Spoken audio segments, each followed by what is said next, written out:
ಮೈಸೂರಿನಲ್ಲಿ danger under ಪಾಸ್ಗಳಿವೆ. ಸವಾರರು ಪಾದಚಾರಿಗಳು ಚೂರು ಯಾಮಾರಿದ್ರೂ ಕೂಡ ಅವರ ಕತೆ ಮುಗೀತು ಅಂತಲೇ ಅರ್ಥ. ಬಿನ್ನಿಪೇಟೆಯ ಅಂಡರ್ ಪಾಸ್ ಈಗ ಡೇಂಜರ್. ಬೆಂಗಳೂರಿನಲ್ಲಿ ಹಲವಾರು ಅಂಡರ್ ಪಾಸ್ಗಳಿವೆ, ಆದರೆ ಬಹುತೇಕ ಅಂಡರ್ ಪಾಸ್ಗಳು ಡೇಂಜರ್ ಅಂತಲೇ ಹೇಳಬೇಕು. ಅದರಲ್ಲಿ ಒಂದು ಬಿನ್ನಿಪೇಟೆಯ ಅಂಡರ್ ಪಾಸ್.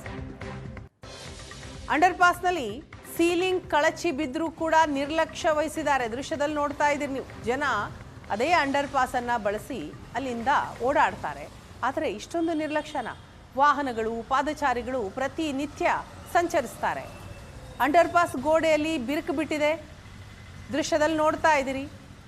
ಈ ರೀತಿ ಬಿರುಕು ಬಿಟ್ಟರೂ ಕೂಡ ಅದನ್ನು ಕೇಳೋರಿಲ್ಲ, ಅದನ್ನು ದುರಸ್ತಿ ಮಾಡೋರಿಲ್ಲ. ಬೋರಿಂಗ್ ಆಸ್ಪತ್ರೆಯಲ್ಲಿ ಗೋಡೆ ಬಿದ್ದಂತಹ ಸನ್ನಿವೇಶ ಎಲ್ರಿಗೂ ಕೂಡ ನೆನಪಿದೆ. ಮತ್ತೆ ಅಂಥದ್ದೇ ಘಟನೆಗಳು ಮರುಕಳಿಸ್ಬೇಕಾ?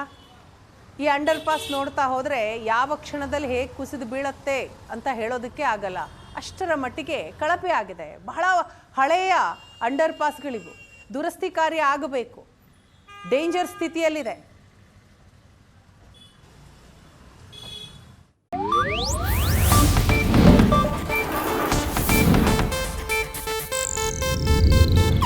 ಇದು ಏಷ್ಯಾನೆಟ್ ನ್ಯೂಸ್ ನೆಟ್ವರ್ಕ್ ಪ್ರಸ್ತುತಿ.